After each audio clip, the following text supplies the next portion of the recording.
In the name of Allah, the most gracious, the most merciful. Assalamu alaikum warahmatullahi wabarakatuh. Good morning, dear student. Hope you all are fine. Grade 9, it's our English lecture. So welcome to the Direction School. Dear student, kindly protect yourself from COVID. Today is 25th May 2021 and day is Tuesday. Let's continue our lesson number 9, that is all is not lost. Today we will discuss the exercise of lesson number 9. So open your book page number 97 and collect all the tools that necessary for your lecture. Today we discuss the exercise. Start with the comprehension. Answer the following question. Question number 1 is, why did the nurse ask Hira's sister to come and talk to her? कहने कि nurse ने क्यों हीरा की sister को बोला था आए और जो पेशेंट है उससे बात करें. हमने ये स्टोरी में पढ़ा था कि क्योंकि वो चाहती थी कि कोई भी उसका जो डियर वन है, जो जिससे वो प्यार करे, वो उसके पास आए, बातें करें, ताकि उसकी जो नर्व्स हैं, उसकी बॉडी थोड़ी एक्टिव हो.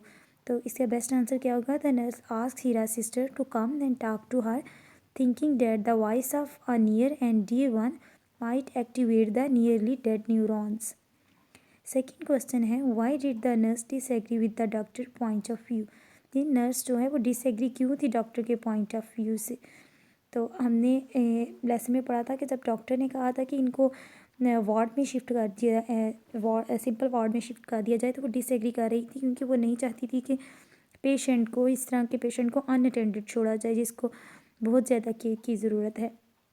इसका बेस्ट आंसर होगा the nurse was not agreeing with the doctor's point of view because she thinks that it was an unwise to leave a patient unattended. Life is a very precious, a chance should be given to patient. She thought that her full attention could make her patient recover. Question number 3 है, why did the nurse ask herself if the question was it worthwhile to oppose and fight the decision of the senior and more qualified surgeon. यह है कि nurse ने अपने आप से क्यों ये क्वेश्चन किया था कि जो वो उसने फ़ैसला किया है, इसको परमिशन ली थी जब उसने इसको स्पेशलाइज जो वार्ड है उसी में रखने की परमिशन ली थी कि इसको अनअटेंडेड ना छोड़ा जाए, केयर की जाए. तो क्या इसका जो डिसीजन था वो क्वालिफाइड सर्जन से ज़्यादा इसका डिसीजन बेटर है और ये फ्रूटफुल होगा या नहीं? इसके उसने क्योंकि वो जो केस था पेशेंट को ठीक करें वो बिल्कुल होपलेस थे इसके, क्योंकि वो दोबारा से जो पेशेंट अपने पाँव पे खड़ी होगी. The patient was a hopeless case in the eyes of a surgeon and they wanted to get the bed clear for the other patient. The nurse requested the senior doctors to let her stay in the ICU and allow her to attend patient. Her request was conceded to. She asked this question to reconsider the judgment about the patient. Question number 4 है, describe some quality of the personality of the nurse in the story. यानी story में जो nurse की qualities हैं क्या क्या थी? She was wise, devoted, sincere, honest, kind-hearted and ambitious. She had positive thinking and strong willpower. Question number 5 है, why did the nurse say where there is a will there is a way? तो nurse ने क्यों ऐसे कहा था? Where there is a will there is a way.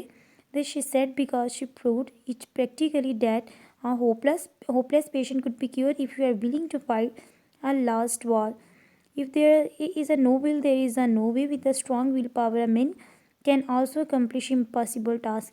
इसने इसलिए कहा था कि ऐसे कि स्टोरी है ऑल इज़ नॉट लॉस्ट, कि सब कुछ ज़ाया नहीं हुई. अगर हम किसी चीज़ की कोशिश करते हैं, किसी चीज़ के हमारे पास विल पावर होती है, अपनी विल पावर से हर चीज़ को, अपना जो इम्पॉसिबल टास्क है उसे हर काम को अपनी कंप्लीट कर सकते हैं अपनी स्ट्रॉन्ग विल पावर के साथ. नेक्स्ट है, rearrange the sentences in correct sequence. जो सेंटेंस हैं उनको करेक्ट सीक्वेंस में अरेंज करना है. स्क्रैम्बल सेंटेंस है, इनको आपने रीअरेंज करके बुक पे ही चाहे आप ये सॉल्व करें, इसकी पिक्चर आपने मेरे साथ शेयर करनी है.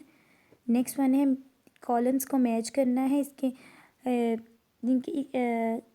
इसकी वोकेबलरी वर्ड्स है, इनको मैच करना है. सबसे पहले है बिसाइड. बिसाइड क्या है? By the side of. Ionic conveying opposites and made up decide justify my stand prove my self right. इन्हें आपको कॉलम से मैच करना है. इसका आंसर भी आपको गिवन है, इनको मैच करके इसकी पिक्चर शेयर करनी है. नेक्स्ट है identify the phrases and idiom in the lesson and use them in the sentence. कहते हैं जो स्टोरी में इडियम्स इनको आइडेंटिफाई करना है, आप इनको सेंटेंस में यूज़ करना है। तो जो थे इडियम, सबसे फर्स्ट वन है अ यंग प्रोफेशनल। असशतीक is the young professional player. With utter surprise I looked at my lost brother with utter surprise. Severe head and Nasir received severe head and spinal injuries in a car accident. A normal person exercise might help her walk like a normal person. A small recovery. The patient showed a small recovery after a week. A big smile. He meets with a big smile on his face. Fight a lost path. There was a no hope of Azhar's recovery from illness, but her doctor found a lost path. Eventually, Azra recovered. A hopeless case. She is a hopeless case according to a decision of a heart specialist. Different idioms है story में, जिसको हमने story से collect किया और इनको sentence में convert किया है। नेक्स्ट वन है ग्रामर पोर्शन था आपका। ग्रामर पोर्शन में हमने डायरेक्ट इनडायरेक्ट जो है नरेशंस हैं वो पढ़ी थी पिछले लेक्चर्स में भी। ग्रामर पोर्शन में मैंने कहा उन्हीं को रिवाइज करें और डिफरेंट सेंटेंस हैं इनको नरेट करें। इस फर्स्ट वन है he said to him what are you reading. क्या कहा, आप जब डायरेक्ट और इनडायरेक्ट सेंटेंस में चेंज करें, he said to him what he was reading. Next है he said you have made a mistake. कहा तुमने मिस्टेक किया। He said that I had made a mistake. She said don't waste your time. She forbid wasting my time. He said to me will you watch drama tonight. He asked me if I would catch drama that night. She requested, she said to her sister, please listen to me. She requested her sister to listen to her. इसमें हमने जैसे direct sentence में एक mean exact word होते हैं, जो कोई भी कहता है उसकी एग्जैक्ट वर्डिंग जो होती है उसे हम डायरेक्ट स्पीच कहते हैं। ये इंक्लोज होती है विद कोटेशन मार्क में भी हो सकते हैं, जिससे इन्वर्टेड कामास में प्रेजेंट होती है। जबकि इनडायरेक्ट स्पीच होती है वो एक्चुअल वर्ड पे कंसिस्ट नहीं करती, स्पीकर के वो जो नेक्स्ट पर्सन होता है उसको उस सेंस में कन्वर्ट करता है।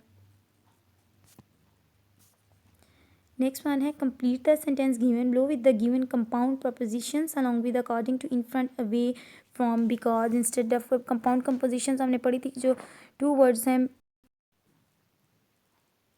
कंपाउंड प्रपोजिशन में टू यहाँ पे टू से जो ज़्यादा वर्ड्स होते हैं ये इकट्ठे वर्क करते हैं और एक वर्क बनाते हैं, जो कि जिससे हम फंक्शन करते हैं एज अ प्रपोजिशन के तौर पर। Like he could not attended the seminar because of his brothers marriage.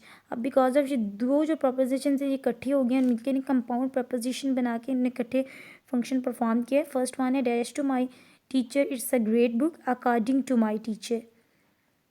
Then he had to retire dash ill health because of I am standing in front of school building. He is coming along with his friends. I am away from my home right now. He left for Sialkot instead of Lahore. He couldn't attend the seminar because of his brother's marriage. इस तरह आपने इसको solve करना है। Next है write the past perfect continuous from verb in bracket. Past perfect continuous tense का जो structure होता है वो कैसा, सबसे पहले हम सब्जेक्ट लिखते हैं, फिर इसके साथ एक्सिलरी वर्ब, फिर एक्सिलरी वर्ब दो जैसे हैड बीन वगैरह हैज़ बीन अटैच करते हैं। इसके बाद क्या है मेन वर्ब जो बेस होता है, हम वर्ब के साथ आईएनजी की फॉर्म लगाते हैं। इसके पास जो परफेक्ट कंटिन्यूस टेंस होते हैं ये एक्सप्रेस करते हैं लॉन्गर एक्शन को, कि कुछ पे जो पास में बिफोर एंड अदर जो एक्शन पास में परफॉर्म हुआ था उसको कहते हैं। लाइक अगर हम एक सेंटेंस लिखते हैं रहीम स्टार्टेड वेटिंग एट 9 AM से आई अराइव्ड एट 11 AM। इस तरह से जो हम सेंटेंस का पास्ट परफेक्ट कंटिन्यूस में Rahim had been waiting for 2 hours। हम जो पास्ट परफेक्ट कंटिन्यूस टेंस में इसमें फॉर और सिंस का भी यूज़ कर सकते हैं जो टाइम को मेंशन करने के लिए। अब इसकी फिल इन दी ब्लैंक्स में देखते हैं। फर्स्ट वन है Salim was sitting on the chair out of breath dash. अब उन्होंने हमें जो वर्ब दिया है वो रन इसके में दिया है, तो क्या है Salim was sitting on the chair out of the breath he had been running. So we dash along the road for 20 minutes when a car stopped and the driver offered us a lift। तो walk था तो had been walking। इसी तरह next में do है had been doing। जैसे they had been taken exercise since morning. The patient had been crying with pain when the doctor arrived.